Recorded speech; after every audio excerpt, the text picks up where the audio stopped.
pour laquelle Pape Malick Ndour a audité l'audit de la Cour des comptes parce que nag tey fu ñu toll nii ñoom ñi lañu war a audité ñoom ñi nangu woon ba pare dellu wettiwaat seen bopp ñoom dañoo wetti seen bopp tey mais la loi de règlement qui peut aller au-dessus d'elle. Moi, la question juridique que je vous pose est qu'une fois que la loi de règlement est votée, est-ce qu'un audit peut revenir sur les dispositions de la loi de règlement? On connaît quand même la hiérarchie des normes. Une loi qui est votée, xanaa ñu abrogé comme ñoom abrogé moo xew nag lu ne ñoxal njaay dina dañuy abrogé léegi est-ce que au Sénégal ils vont abroger les lois de règlement amul dara lu mu nekk ci kaw loi de règlement te loi de règlement yëpp Cour des comptes certifié na leen assemblée voté na leen ba mu des la celle de 2022 qui devait être déposée qui avait été déposée en 2023 comme boobu lan mooy wax ci lan mooy wax ni c'est quoi le problème puisque la Cour des comptes a certifié est-ce qu'elle est en capacité de revenir juridiquement légalement sur des lois de règlement qui ont été votées? Voilà le problème de fond que pose ce rapport d'audit. Mais il y a d'autres questions de fond également qui font que nous, on s'arrête à comment la Cour des comptes a procédé. Allez aux pages 25 et aux pages 26 du rapport. Parce que ni ko Pape Malick waxee ñun chaque fois bu ñu wax dara dañ siy teg sa baaraam page 25 la Cour des comptes est en train de dire voilà des DAT que le Trésor public avait constitué. DAT, c'est le dépôt à terme. Et la Cour des comptes reproche au gouvernement d'avoir démobilisé ces DAT. Et il dit ils ont utilisé l'argent. Mais comment ils ont utilisé l'argent? Où cet argent est passé? La Cour des comptes ne le dit pas. dafa mel ni ñoom dañu ñëw tamaate dëmm te di ñu wax affaire bi naka la demee ak fu mu jaar ak nu mu mel ba ngay mun dul baaraam nga tax lii dëmm. Mais ce n'est pas une façon de faire. Ce n'est pas une façon sérieuse de travailler. On a connu la Cour des comptes beaucoup plus rigoureuse que ce qui a été fait dans cette affaire. Beneen bi may wax Pape Malick wax na ko mooy quand la Cour des comptes fait comme si on a vendu les immeubles de l'État parce que jaay na ne immeuble État li ñuy xëy di rek wax ko dañ koo lire ci rapport bi à la page 26 la Cour des comptes dit on a procédé à la vente des immeubles mais tout le monde sait que cette vente là ni ko Pape Malick waxee te sotti ci la rek ak xaw ma ak def ci sotti ci la rek ak def ci mais c'est comme si tout ce qui a été fait dans le sens de jeter les gouvernements successifs du président Macky Sall à la vindicte populaire. Mais on n'acceptera pas d'être victime de ce jeu-là. Et c'est là où je voulais venir à la finalité. La finalité de ce rapport. boo ko xoolee ba nga xoolaat ko nga càmbar ko ba nga càmbaraat ko benn rek la mooy di jéem salir bilan président Macky Sall. bilan boobu nag ñun ñu toog fii yépp ñoo ànd ak moom liggéey ko. te duñu nangu mukk kuy salir bilan boobu duñ ko nangu ndax ñoom lu ñuy bañ ñoom dinañ ko gis te di xëy suba di gis bilan président Macky Sall di xëy suba di gis li président Macky Sall defoon di xëy suba di dugg ci BRT di xëy suba di dugg ci TER di xëy suba di jaar autoroute di xëy suba di dem aéroport di xëy suba di xëy suba di xëy suba loolu la ñu bañ loolu la yàlla dogal nag te kenn mënu ci daal moo tax ñu ne comme nag léegi foo làmb daj président Macky Sall ci Sénégal foo làmb daj ko léegi dañuy fexe nag ba loolu dañ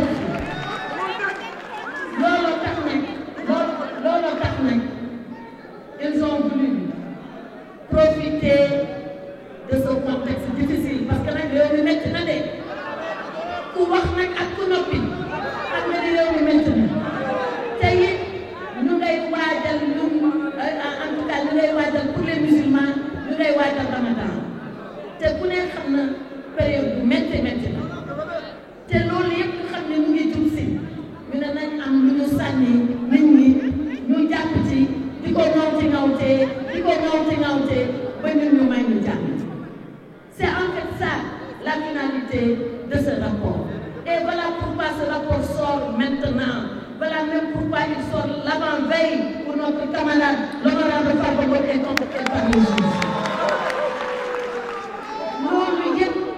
loolu yëpp ñun xam nañ ko xam nga problème bi lan la ñun xam nañ nguur xam nañ opposition ñoom bu dee xam nañ opposition ñu ngi soog a dégg bu dee xam nguur nañ jàng te noppi ndax jàng nag àndul ak ay wax àndul ak ay coow ndax coow li la finalité pour en revenir que dans ce contexte difficile ils ont eu le prétexte de sortir un texte aux allures de réquisitoire contre le régime de Macky Sall, mais le réquisitoire il va s'effondrer aussi rapidement que les accusations sont gratuites. C'est parce que l'accusation elle est gratuite que le réquisitoire va s'effondrer. Et le ministre Malick l'a dit, on va inventer un délit sans délinquant. Ils vont dire il y a des délits mais il n'y a pas de délinquant. Ana délinquant yi fii amul fenn fi ko tudd. Donc loolu lañ bëgg indi fii ci Sénégal duñ ko mës a nangu. Maintenant quand même ce rapport a fait des dégâts. Il a fait des dégâts et il a fait des victimes. Les victimes nag du ñun donte am na fu ñu bokkee ci victimes yi xam nga victime yi ñan la première victime c'est la Cour des comptes. Cour des comptes bi nga xam ne ak fi ñu ko tegoon ak ni ñu ko fonke woon ak ni ñu ko daan ormaale Cour des comptes musul génnee rapport boo ko daan sax da ngay lox parce que kenn musul xalaat di weddi li Cour des comptes wax bu leen tey bi Sénégal doone Sénégal ba léegi ñu teg rapport Cour des comptes publiquement ñu weddi lu Cour bi c'est la première fois dans l'histoire du Sénégal. Donc avec ce rapport la Cour des comptes s'est tiré une véritable balle dans le pied. Jamais waru woon def. La deuxième victime, c'est l'État du Sénégal, pauvre État du Sénégal. Ak ni ñu ko xamee woon avec ses hauts fonctionnaires qui sont des agents déterminés, courageux, dévoués. ñoom xamuñu sax politique lu muy dox. Bu Senghor toogee ñu ànd ak moom liggéey. bu Abdou Diouf ñëwee ñu ànd ak moom liggéey bu Abdoulaye Wade toogee ñu ànd ak moom liggéey bu Macky Sall nekkee ñu ànd ak moom liggéey ñu xaar ba léegi ñoom ci seen bopp ñuy bëgg administration bi weddi boppam ñuy tuumal ay hauts fonctionnaires de l'État. Ça l'État va en payer le prix et il a commencé maa ngi leen déglu sànq ñu naan oui on a dit qu'on a dégradé la note du Sénégal kañ on l'a dégradé moom la. léegi dañu naan waa FMI bu ñu ñëwee ba kii juin bi bu ñu demee waxtaan ak ñoom mais Ali Kalla bi ñoom la coow bi ñoom ñoo ko indi te ñëpp wax nañ ko xaalis daa dugg coow te kii xaalisu alalu état la bu fekkoon ni sax am na lu fa xew bu fekkoon ni sax am na lu fa ñuul gouvernement bu responsable balaa wax day jëf ba pare régler ba pare. defar ba pare génn nag ne man de fekkoon naa nangam ak nangam mais defaraat naa ko noonu lay gouvernement sérieux crédible noonu lay doxalee mais pas nii génn yuuxu man damaa defoon ni rapport bi bu génne rek asamaan si dina mbàgg ci kaw suuf si tellement que ñu ko doon wax ay bii rapport ana mu zéro la montagne a accouché d'une petite fille c'est ça qui se passe avec ce rapport. Donc l'État va être victime en un certain sens.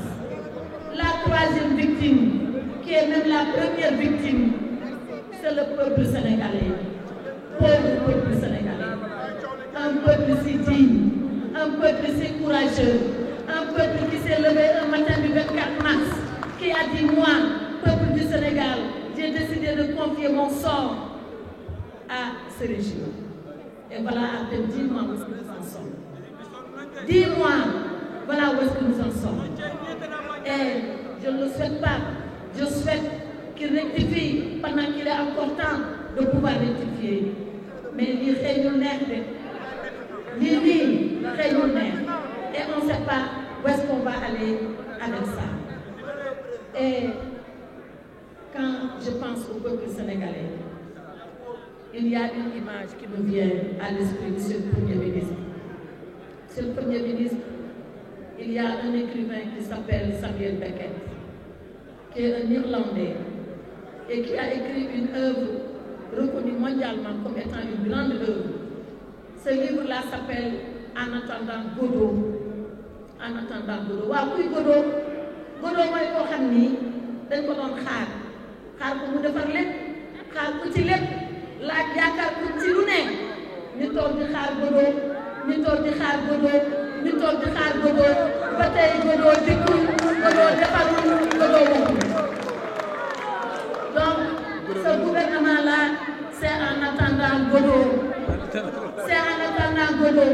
Le gouvernement en attendant Godot nag ah yàlla nañu yàlla may xolu muñ. yàlla nañu ko yàlla may de. yàlla nañu yàlla may xolu muñ. ñu xam nag lii feem mu ngi fii ñoom ci nii rek la ñuy nekkee mais nag loolu yëpp bu amee dafa am loo xam ne nag duñ ko mës a nangu. mooy président Macky Sall liggéey bu mucc ay bii qu'il fait ce bilan extraordinaire à la tête du Sénégal et nous sommes témoins, nous qui étions avec lui tous les jours de la semaine, voir comment il a géré le destin de ce pays, voir comment avec efficacité, avec son tempérament et sa qualité d'ingénieur. L'ingénieur, c'est celui qui cherche réponse à toutes les difficultés. L'ingénieur, c'est celui qui apporte la solution à tous les problèmes. Et Macky Sall est un ingénieur à la tête du Sénégal. loolu nag lañ bëgg nag mu dem fii te du fi mu sa dem lii mu def dafa dugg taarixu Sénégal kenn mënu koo génne. J'avais dit à Podor quand le président Macky Sall était venu à l'époque lancer encore ces grands travaux de désenclavement de l'État. Je lui ai dit, Monsieur le Président, vous êtes l'homme à la parole rare et aux actes incontestables. Vous êtes l'homme à la parole rare et aux actes incontestables. Macky Sall restera cet homme à la parole rare. Pour ko xaar ci wax di nga xaar di